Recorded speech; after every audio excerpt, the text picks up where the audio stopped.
अस्सलामु अलैकुम नहमदु व नुसल्ली अला रसूलिल करीम। नाज़रीन किराम, आज हम जिस सिलसिले में गुफ्तगू करने के लिए आपके सामने बैठे हैं उसमें दो हज़रात हमारे जो खुसूसी तौर पे यहाँ तशरीफ़ लाए हैं। एक तो हमारे मौलाना मुफ्ती मुग़नी साहब है और हमारे दूसरे जो है मौलाना मुफ्ती ग़ियास साहब रहमानी हैं। और मालूम हुआ है कि अभी नैयर साहब भी कुछ देर में पहुंचने वाले हैं। आज जो हमारे सामने दो तीन अहम बातें हैं वो आपके सामने रख देता हूं। पहले तो हमारे को बग़ैर इत्तला के, बग़ैर कोई ऐलान के ये ऐलान किया गया कि भाई डिटेल्स लेंगे ओनरशिप के, मकानों के जो ओनर हैं उनके हम डिटेल्स हासिल करेंगे। खैर, ये डिटेल्स हासिल करने में हमको भी कोई एतराज़ नहीं है, लेकिन इसमें कुछ एतराज़ात की भी ज़रूरत है।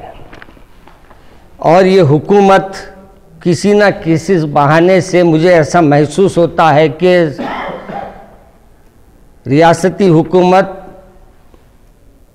अपने आखाओं को खुश करना चाहती है और मरकज़ी हुकूमत के ताबे रहना चाहती है।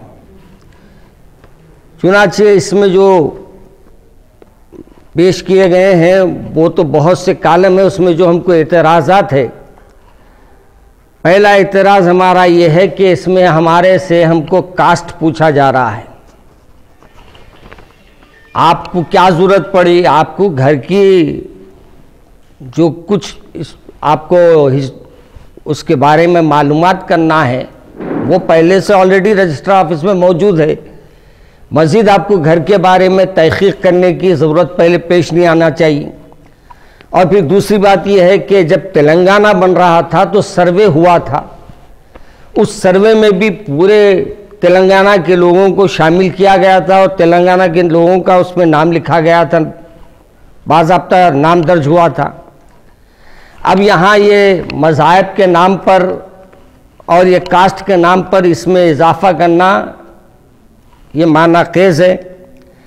इसी तरीके से इसमें दूसरी एक जो ये हरकत की गई है उसमें आधार कार्ड नंबर मांग रहे हैं। आधार कार्ड नंबर की मैं जहाँ तक मेरे मालूमात है, मुझे ये इल्म है कि आधार कार्ड नंबर आपको देने की ज़रूरत नहीं है। आधार कार्ड से आप क्या साबित करना चाहते हैं, और आपके पास आधार कार्ड के पूरे चीज़ें मौजूद है। आप मकान नंबर से आधार कार्ड निकाल सकते हैं और ये आधार कार्ड का लिखना भी हमारी समझ से बाहर है। इसी तरीके से अब यहाँ और आगे बढ़िए आप, तो आपको ये भी पूछा जा रहा है कि आपकी फैमिली में कितने लोग हैं। फैमिली से आपका क्या ताल्लुक़ है। जब घर के ओनर का नाम आपके पास आ रहा है तो आपको क्या ज़रूरत पड़ी कि पूरे घर की, पूरे फैमिली का आप नाम लिखे, आधार कार्ड नंबर मांगे और फ़ोन नंबर उनका ले। क्या आप हमारा घर का पूरा हमारा शिजरा बना रहे हैं या क्या कर रहे हैं हमारी हुकूमत वाले, समझ से बाहर है मेरी। इसी तरीके से फिर आगे उन्होंने हमारे से ये भी कहा है कि पासपोर्ट नंबर दीजिए, या नहीं तो आपके बैंक अकाउंट का नंबर दीजिए। क्या आप इन्हों पैसे भेजने वाले हैं? जैसे हमारे मोदी साहब ने ऐलान किया था 15 लाख डालने वाले हैं, तो क्या इन्हों भी 15 लाख डालने वाले हैं? अगर डालने वाले हैं तो अपना नाम देंगे ज़रूर, अपना अकाउंट भी देंगे, नंबर। ये सब जो चीज़ें हैं, ये आधार कार्ड का ये जो काम हो रहा है ये एनपीआर का दूसरा है। सीए के तौर पे ये काम हो रहा है। कान सीधा नहीं पकड़े, उन हाथ को अपने पूरे तरीके से हमको बेवकूफ़ बना रहे हैं। ऐसी सूरत में मैं तमाम मुसलमानों से, तमाम लोगों से अपील करूंगा। उससे पहले हमारे बल्दिया के मिनिस्टर केटीआर साहब है, गालिबन केटीआर से ये बोलना चाहूँगा मैं कि हज़रत आपके कामों से हमारे को दिलचस्पी नहीं है, लेकिन आप जो ये काम कर रहे हैं ये भी हम कबूल नहीं कर रहे हैं। और याद रखिए, आप करीब में बल्दिया इलेक्शन है, अगर ये आपके रुदाद रहे तो फिर हमको आगे बढ़ाना नहीं बढ़ाना सोचना पड़ेगा और हमको फैसला करना पड़ेगा कि आपके आगे जो अज़ाइम है उसको जानकर फैसला करें। और फिर आपको जो काम करना है वो तो नहीं कर रही, जो काम आपके जिम्मे नहीं है आप उसके ऊपर बड़ी दिलचस्पी बता रही। तो हम हमारे बल्दिया के मिनिस्टर साहब से वजाहत तलब करते हैं इस बात की कि आखिर ये चीज़ों को क्यों तलब किया गया, क्यों मांगा जा रहा है। और जब तक के जवाब ना आए, मैं तमाम लोगों से, तमाम लोग अपने भाइयों से, जो भी अपने तेलंगाना में अपने भाई हैं उनसे अपील करूंगा कि इस फॉर्म को फिलअप ना करें। और जब तक के हम आपको यह ना कहें कि आप इसमें फिलअप कर सकते हैं, इसको दाखिल कर सकते हैं, इसको मुकम्मल कर सकते हैं, आप जब कीजिए। अब मुसीबत ये हो रही है कि हर तरफ से फ़ोन मेरे को आ रहे हैं, हर कोई ये कह रहा है कि आप कुछ बोलिए। मैं कोई एमएलए नहीं हूँ, कोई एमपी नहीं हूँ मैं, या कोई और नहीं हूँ मैं, एक खादिम हूँ मैं आप लोगों का। और खादिम होने की हैसियत से मैं ये जो चीज़ें लिखी हुई है इससे मैं मुतमईन नहीं हूँ। और जब मैं मुतमईन नहीं हूँ तो मैं अपने तमाम अपने तेलंगाना वालों से ख्वाहिश करता हूँ कि आप भी इस फॉर्म को बगौर पढ़िए और आइंदा के बारे में सोच के इस फॉर्म को फिलअप कीजिए। अगर आज हम ये गलती करेंगे तो और इनको दूसरे फॉर्म लाने में देर नहीं लगेगी। इसलिए मैं हमारे केटीआर से, खुसूसन केटीआर साहब से और हमारे होम मिनिस्टर साहब से, माशाअल्लाह माशाअल्लाह, होम मिनिस्टर के बारे में क्या कहूँ मैं, जो बोले मुंडी हिलाते बेचारे, दुनिया में आ गए, वो भी अल्लाह का करम है। अब दुनिया से जाएंगे इंशाअल्लाह, हम बड़ी यानी बहुत अच्छे अंदाज में रुखसत करेंगे, अल्लाह उनको अच्छा रखे। मगर जब भी जाएंगे बड़े अच्छे अंदाज से रुखसत करेंगे। तुम मुसलमान हो के मुसलमानों के नुकसान के काम में करते, मेरे को हैरत होती। आप मुसलमान हैं, आपको हम रख दिए थे उनको वो बांधने के लिए इमाम ज़ामिन, आप हमारे बीच में कहीं को आ रही है लेके। और अगर आपको ऐसी चीज़ें मालूम होते हैं तो आप खुद भी ये कोशिश करना कि ये जो ऐसे मुसलमानों को तकालीफ हो और मुसलमानों के लिए मसाइल पैदा हो, ऐसी चीज़ों से एहतियात करें ताकि आइंदा हमारे लिए भी और हमारे आने वाली नस्लों के लिए भी कोई परेशानी का मामला ना पेश आए। मैं आप तमाम के ज़रिए लोगों तक ये अपना मैसेज दे रहा हूँ कि जब तक केटीआर साहब की या चीफ मिनिस्टर साहब की इस सिलसिले में वजाहत ना आए, कोई फॉर्म फिलअप मत कीजिए। ना पुलिस आ जाए, कोई भी आ जाए, हमको अपने घर की जिम्मेदारी है, हमको डरने की ज़रूरत नहीं है। कोई हम इनके दबेल नहीं है, कोई हम ऐसे इनके सामने झुकने वाले नहीं हैं। हम बाज़ाब्ता ये कोशिश करें कि हम ये बोल दें कि हम ये फिलअप नहीं करेंगे, बाकी जितना फिलअप करना है करिए। आप ये जो चीज़ें उन्होंने लिखे हैं इसको फिलअप मत कीजिए, जिसको मैंने आपके सामने जिन चीज़ों की वजाहत की। मौलाना से जी, एक दो सवाल ये थे, इस सिलसिले में आपकी बातचीत हुई? जी हाँ, दानिश्वरों से बात हुई तो उनका भी यही ख्याल है कि ये चार चीज़ें क्या ज़रूरी है। अगर हुकूमत इस जानिब नहीं रोकती तो फिर आप लोगों का क्या है? देखिए, इससे तो उम्मीद हमको रुकने की नहीं है। आप ये हमको खुश करने का भी नहीं, अपने आप को खुश होने का भी नहीं, मगर कौम को हम आगाह भी कर देना है कि ये भरने से आइंदा और मुसीबत बढ़ेगी, समझे ना आप। ये बताना भी हमारा, देखिए कोशिश करना हमारा काम है और हम मरे दम तक लड़ते रहेंगे। हम हारने वाले नहीं हैं, भागने वाले नहीं हैं।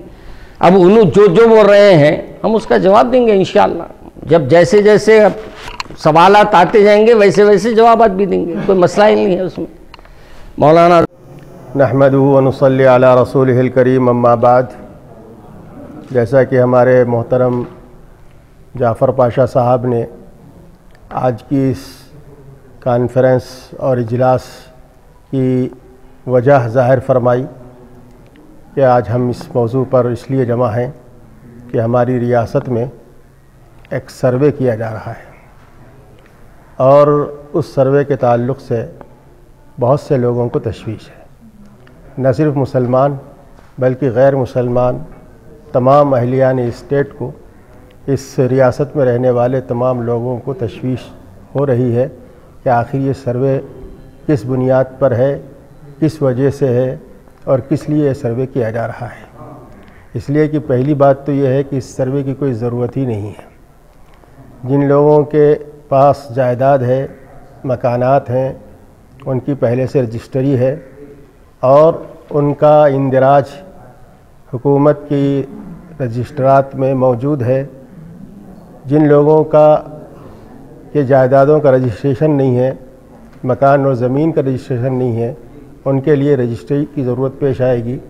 बाकी सब के लिए इस सर्वे को लाजिम कर लेना और घर घर जाकर डोर डोर फिर करके ये सर्वे हासिल करना, ये समझ से बाहर है कि इसकी ज़रूरत क्यों पेश आई है।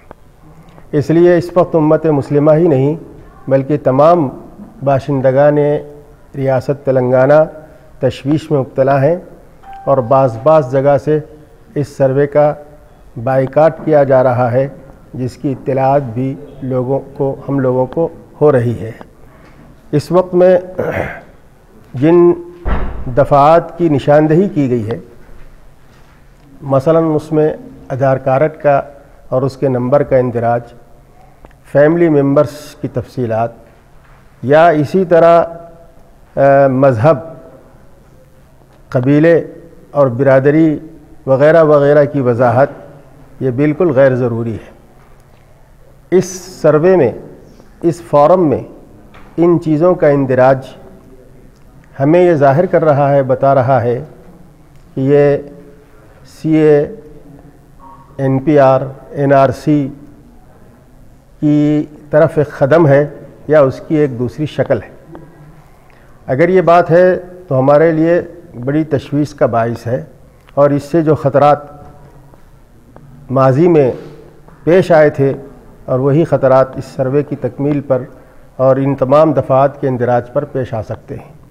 इसलिए हमारी जमियत उलमाए हिंद के रियासती सदर मोहतरम हज़रत हाफिज़ पीर शब्बीर अहमद साहब ने इस सिलसिले में सहाफ़ती बयान और इसी तरह सोशल मीडिया वग़ैरह पर अपना एक बयान जारी किया, जिसके ज़रिए से उन्होंने मुतालबा किया हुकूमत वक्त से, चीफ़ मिनिस्टर से, कि वो इस सर्वे की वजाहत करें ताकि मुसलमानों की तशवीश दूर हो। अगर वो वजाहत नहीं करते हैं तो फिर मुसलमानों की तशवीश ख़त्म नहीं हो सकती। मुसलमानों ही की नहीं, इस रियासत के तमाम लोगों को जो तशवीश है वो ख़त्म नहीं हो सकती। आज सुबह मोहतरम जाफ़र पाशा साहब ने फ़ोन किया आज की इस कॉन्फ्रेंस का, इस वक्त की इस कॉन्फ्रेंस का। उसके बाद पीर शब्बीर साहब ने भी ये कहते हुए फ़ोन किया कि मैं अज़ला के सफ़र में हूँ, इस कॉन्फ्रेंस में शिरकत करके इस बात का मुतालबा किया जाए कि हुकूमत इस सर्वे की ज़रूरत और इसकी नौइयत का इजहार करे और उसको वाज़ह करे। और उनकी वजाहत से पहले हम अपने तमाम बाशिंदगान रियासत से, चाहे वो मुसलमान हो, चाहे गैर मुसलमान हो, चाहे वो शहर के हों या अज़ला और देहात के रहने वाले हों, हमारा उनसे मुतालबा ये है कि जब तक वजाहत न हो उस वक्त तक इस काम को मौकूफ़ रखें और इस काम में जो है इस सर्वे के फार्म को न भरें और इसको मौकूफ़ रखें तावक्ते कि हुकूमत की तरफ से कोई वाज़ेह ऐलान वजाहती तौर पर ना आ जाए। इसलिए आज इस कॉन्फ्रेंस के ज़रिए से भी हम ये मुतालबा कर रहे हैं कि रियासत के तमाम अहलियान और बाशिंदगान, चाहे शहर में हो चाहे अज़ला और देहात में हो, फ़िलहाल इस सर्वे फार्म को भरने और इसके इंदराजात को मुकम्मल करने से गुरेज करें, बचें, परहेज़ करें और इस काम को मौकूफ़ रखें।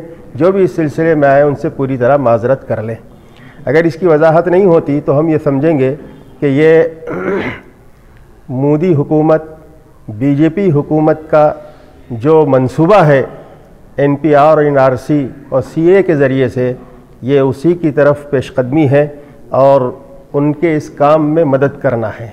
ये बात हमारे लिए निहायत दुख और अफसोस की है कि एक तरफ तो हमारी हुकूमत, हमारे CM साहब और हमारी इस स्टेट तेलंगाना हुकूमत के वज़रा अपने आप को अवाम दोस्त कहते हैं और अपने आप को सेकुलर जहनीत के हामिल बताते हैं और सेकुलरिज़म का दावा करते हैं और अपने आप को बीजेपी और आरएसएस वग़ैरह फ़िरका परस्त कट्टर पसंद लोगों से अपने आप को अलहदा बताते हैं, लेकिन काम शुरू ही से वो कर रहे हैं जो इन लोगों की मर्ज़ी का है। फ़िरका परस्तों की मर्ज़ी का, बीजेपी की मर्ज़ी का, मोदी और अमित शाह की मर्ज़ी का जो काम है, वही काम हमारी ये हुकूमत भी एक बाद दीगरे करते जा रही है, जिससे हम सबको इस बात की तशवीश है कि ये कहीं हमारे साथ और इस पूरी रियासत के तमाम इंसानों की कोई हमारे लिए यही कोई ख़तरा जो है पेश ना। हुकूमत से मुतालबा कर रहे हैं कि इसकी घर घर क्या ज़रूरत है, घर घर डोर डोर इस सर्वे की क्या ज़रूरत है या नहीं हो सकता है, तो उसको भी वाज़ेह किया जाए, या ये कि जिन नंबरात दफ़ात और नंबरात को हज़फ कर दिया जाए और उसके बग़ैर जो है इस फार्म।